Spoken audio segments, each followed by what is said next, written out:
everybody, I hope you are doing well. Today we'll talk about how to fix or how to solve the problem of Audiolab.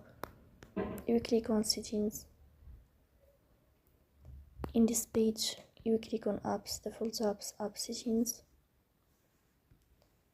And above here, search about Audiolab and you click. In this page of app info, you click on first stop and you click OK. Here you will enter to the window of storage. Then we click on clear cache. Here we go to Play Store. You will search about Audiolab. If you find update here, then we'll update your app. So that's all. Don't forget to support us by like and subscribe. See you next time in another video. And thank you for your watching and your attention.